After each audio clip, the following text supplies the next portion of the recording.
So hello anime lovers, स्वागत है आपका कॉर्प्स एनिमे एक्सप्लेन चैनल पे। और आज के इस वीडियो में मैं आपको एक्सप्लेन करूंगा टोनुकाकु कवाई यानी fly me to the moon के सीजन 2 का एपिसोड 4, जिसका नाम है स्पॉट्स टू किस। एक्सप्लेन करूंगा, और अगर आपने हमारे चैनल को अभी तक सब्सक्राइब नहीं किया है तो कर लीजिए ताकि आगे के वीडियोस आपको मिलते रहें। तो बिना किसी देरी के स्टार्ट करते हैं, लेट्स बिगिन। एपिसोड के स्टार्ट में हम नासा की आवाज़ को सुनते हैं और वो स्टार्टिंग की स्टोरी फिर से बता रहा था कि उसका नाम नासा है और उसकी वाइफ का नाम सुकासा। और मेरी जान एक रात किसी एक लड़की ने बचाई और वो लड़की बहुत क्यूट थी और मैं उससे शादी करना चाहता था, इसीलिए मैंने उसी वक्त उसे प्रपोज किया और फिर वो एक दिन वापस आई और ऐसे ही ये एक कपल की स्टोरी स्टार्ट हुई। सुनने में अजीब है पर ऐसे ही हम एक ना कभी टूटने वाले बॉन्ड में बन गए। फिर अगले सीन में सुकासा को देखते हैं जो कि सोच रही थी कि नासा एक ऐसा लड़का है जिस पर आप डिपेंड कर सकते हैं। वैसे वो ऐसा नहीं कि बहुत फिजिकली स्ट्रांग है या कुछ और, पर तभी वहाँ पर कनामे आती है जिसका वैक्यूम क्लीनर ख़राब हो गया था और वो नासा को ठीक करने के लिए कहती है। नासा बोलता है कि मैं इसे ठीक तो कर दूंगा अगर इसमें कोई ज़्यादा क्रिटिकल डैमेज ना हो, जैसे LSI और इंटीग्रेटेड सर्किट अगर ख़राब ना हो तो मैं इसे ठीक कर सकता हूँ, क्योंकि ज़्यादा वक्त प्रॉब्लम होती है बस इलेक्ट्रिकल सिस्टम में, सोल्डरिंग ख़राब हो जाती है या फिर कोई कॉर्ड लूज़ हो जाती है। और सुकासा उसके लिए जूस ला रही थी और नासा उसे सोल्डर करके ठीक कर देता है, जिसे देख के वो काफ़ी इंप्रेस होते हैं। और तभी आया वहाँ पर आती है जो कि चिल्लाते हुए बोलती है कि मेरी एक रिक्वेस्ट है नासा, मुझे तुम्हारी हेल्प चाहिए, क्योंकि मंथ के एंड में मेरे फाइनल एग्ज़ाम है हाई स्कूल के और मैंने बिल्कुल पढ़ाई नहीं की और मेरी अटेंडेंस भी बहुत ख़राब थी, तो अगर ग्रेड्स कम होंगे तो मैं फ़ेल हो जाऊंगी इस साल। और मैंने मैगजीन और मांगा में देखा है कि कैसे उनके दोस्त उनकी पढ़ाई में हेल्प करते हैं, ना कि कोई बेकार सा स्कूल टीचर, तो मेरी हेल्प करो। और नासा बोलता है कि मैं सिर्फ मिडिल स्कूल तक पढ़ा हूँ और तुम हाई स्कूल में हो और मैं ये नहीं कर पाऊंगा। पर वो बोलती है कि तुम स्मार्ट भी तो हो, और सुकासा नासा को उसकी एक बार किताबें देखने के लिए बोलती है। नासा उसकी बुक्स देखता है और आया बोलती है कि तुम्हें लग रहा होगा कि इतनी ईजी सी चीज़ें मुझे क्यों नहीं समझ में आ रही हैं, पर नासा बोलता है कि ऐसी बात नहीं है, ये काफ़ी हार्ड है, और वो उसे पढ़ाने को बोलती है। पर नासा उससे पहले उसका टेस्ट लेना चाहता था जिससे कि पता चले कि वो किस लेवल पर है, और रिजल्ट का तो मत पूछो, वो बहुत बेकार था। और तभी फिर नासा उससे बोलता है कि हम ऐसा करेंगे कि तुम्हें मैं कुछ डेली क्वेश्चंस दूंगा जिससे कि तुम उसे सॉल्व कर सको और उन्हें याद कर सको।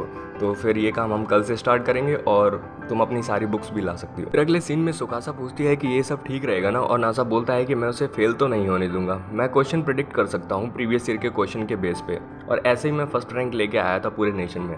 और सुकासा ये सुन के काफ़ी इंप्रेस होती है और सोचती है कि मैं तो ये सोच रही थी कि वो अपने काम को भूल गया दूसरे की हेल्प करने की वजह से, शायद वो इसीलिए रिलायबल है जो कि आपकी हेल्प करता है किसी भी वक्त। फिर अगले सीन में आया नासा के साथ पढ़ रही होती है और आया पूछती है कि मेरा आंसर तो गलत आ रहा है, और नासा उसे स्टार्टिंग से समझाने को बोलता है। पर आया बोलती है कि तुम्हें इतनी अजीब से लंबे कोड्स कैसे याद हो जाते हैं। नासा बताता है कि ये सब अजीब नहीं है, वो सालों की मैथमेटिशियन की रिसर्च है, जैसे कैलकुलस न्यूटन के काम का रिजल्ट है, और वो उसकी ग्रेविटी की डिस्कवरी से पहले का था बाय अप्लाइंग केपलर्स लॉ। और वो लोग रिसर्च करते हैं और एक दूसरे की हेल्प करते हैं, और ये एक पैटर्न है हिस्ट्री की तरह, और वो एक के बाद रिसर्च करते रहते हैं। और जैसे कि आइंस्टीन ने फिर E=mc² रिसर्च किया, और फिर ये सब सेंचुरी तक चला, और हम उन्हें याद करते हैं उनकी मेहनत को थैंक्स करने के लिए। और आया काफ़ी इंप्रेस होती है उसकी इतनी सारी नॉलेज के बारे में जान के, और सुकासा ये सब देख के सोचती है कि वो वैसे तो अपना काम सारा अकेला कर लेता है और इसे किसी की हेल्प की ज़रूरत नहीं पड़ती, पर फिर भी वो लोगों को हमेशा आगे रखता है और एक अच्छा इंसान है। और नासा भी अगले सीन में सुकासा के बारे में यही सोच रहा था कि वो भी बहुत प्यारी है और हमेशा लोगों की ख्याल रखती है, हेल्प करती है। तभी सुकासा आती है और पूछती है कि आज के लिए कोई क्वेश्चन शीट्स हैं आया के लिए, पर वो मना करता है क्योंकि वो पहले ही उसे दे चुका था और बाकी का काम उसकी मेहनत पर है, और मैं अभी अपना काम कर रहा हूँ, और वो कोडिंग कर रहा था। फिर सुकासा पूछते हैं कि तुम हमेशा ऐसे ही बैठे रहते हो और कीबोर्ड्स पर ही काम करते रहते हो बिना ब्रेक के, तुम्हें कोई प्रॉब्लम नहीं होती? और वो बोलता है कि हाँ, थोड़ा कंधे और बैक में पेन तो होता है।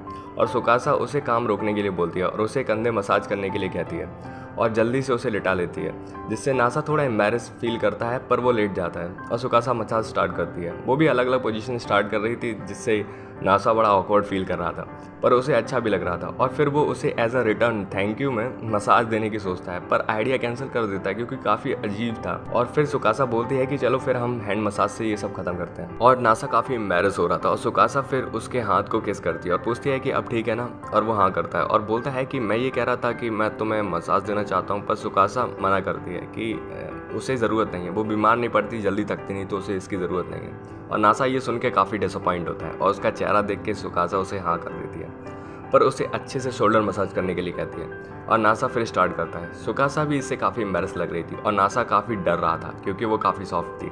और तभी सुकासा चिल्लाती है और नासा पूछता है कि क्या हुआ, और वो बोलती है कि मैं काफ़ी नर्वस हो जाती हूँ जब मुझे कोई टच करता है, तो थोड़ा आराम से। फिर वो फिर से ट्राई करते हैं और उसे अच्छा लग रहा था और नासा को वो बहुत क्यूट लग रही थी। फिर अगले सीन में कनामे नासा से पूछती है कि तुम हर दिन में कितनी बार सुकासा को किस करते हो, और वो इसलिए पूछ रही थी क्योंकि इन सब से पता चले कि तुम लोग सही ट्रैक पर हो या फिर नहीं।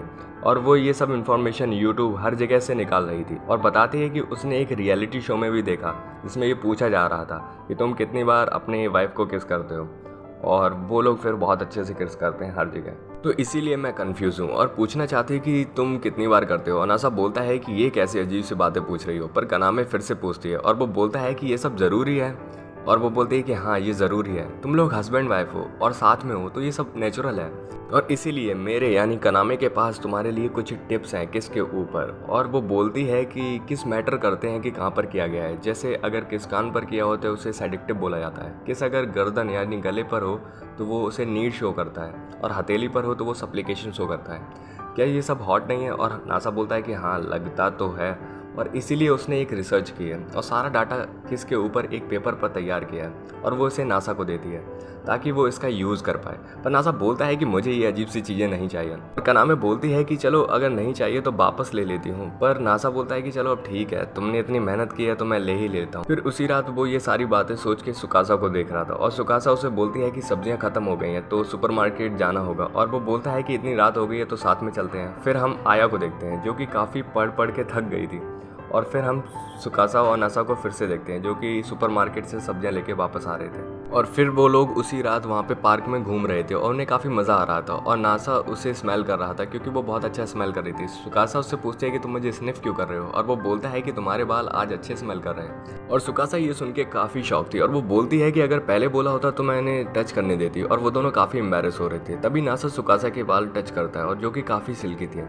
तभी नासा देखता है उसके कान को और उसे कनामे की सारी बातें याद आ रही थी किस करने वाली, और गर्दन को और पाम को, और वो पूछने वाला ही था। तभी सुकासा बोलती है कि रुको, किसी ने देख लिया तो गड़बड़ हो जाएगी। और वो बोलता है कि कोई नहीं, रात है। पर सुकासा बोलती है कि पर फिर भी, और नासा बोलता है कि ये सब ठीक होगा, वैसे भी हम मैरिड हैं तो कोई दिक्कत नहीं है। और सुकासा फिर से उससे बोलती है कि तुम चार्मिंग हो, हालांकि स्मार्ट हो, पर इस वक्त तो तुम्हारा दिमाग काम नहीं करता। और वो बोलता है कि ये कॉम्प्लीमेंट है या फिर बेइज्जती हो रही है। और फिर वो देखते हैं कि उसी पार्क में यानागी सेंसेई और तानीगुची सेंसेई साथ में खड़े हैं और वो लोग किस करते हैं, और इसे देख के वो लोग शॉक होते हैं और बोलते हैं कि बात यहाँ तक पहुँच गई, और वो लोग छुप जाते हैं और बोलते हैं कि क्या उन्होंने उन्हें प्रपोज कर दिया था, और अब हम क्या करें, यहाँ से निकलें क्या।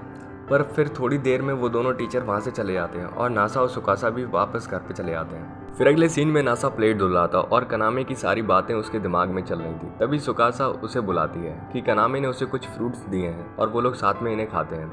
फिर से नासा उन्हीं ख्यालों में खोया हुआ था और सोचता है कि डाटा के अकॉर्डिंग किस अगर पलकों पर हो तो वो यर्निंग के लिए होता है, अगर हाथों पर हो तो वो अफेक्शन के लिए यानी लगाव के लिए। और तभी सुकासा बोलती है कि मैं ये पूछ रही थी कि कनामे ने फ्रूट्स के साथ मुझे डिफरेंट किसेस के ऊपर कुछ इन्फॉर्मेशन भी दी है, और वो बोलता है कि तुम्हें भी दी है, और सोचता है कि वो लड़की काफ़ी अजीब है।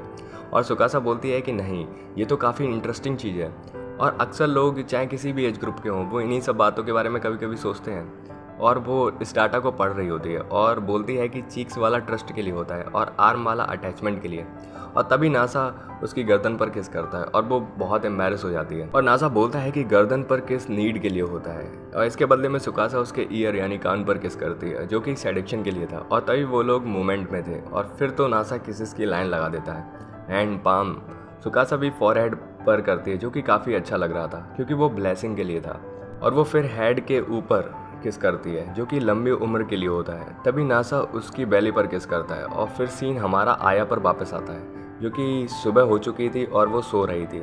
और फिर से हम कनामे को देखते हैं जो कि पूछ रही थी कि कभी उसने पार्क में मेकआउट किया है, क्योंकि उसने पिछली रात उन्हें वहाँ पर देखा था। फिर मैंने देखा कि तुमने कोशिश तो की थी पर सुकासा ने रोक लिया था, और फिर तुम उसके बाल स्निफ कर रहे थे और टच भी कर रहे थे। और नासा शॉक होता है और बोलता है कि तुमने देख लिया था क्या, और वो बोलती है कि मैंने क्या, सबने देखा था। और यहीं पर यह एपिसोड खत्म होता है जो कि काफ़ी रोमांटिक था, क्यूट था और काफ़ी किसेस से भरा हुआ था। वेल, आज तो काफ़ी मज़ा आया इस एपिसोड में। आपको कैसा लगा कमेंट करिए। आई होप आपको पसंद आया होगा। तो मिलते हैं नेक्स्ट एपिसोड में, तब तक के लिए bye bye, sayonara and arigato for watching.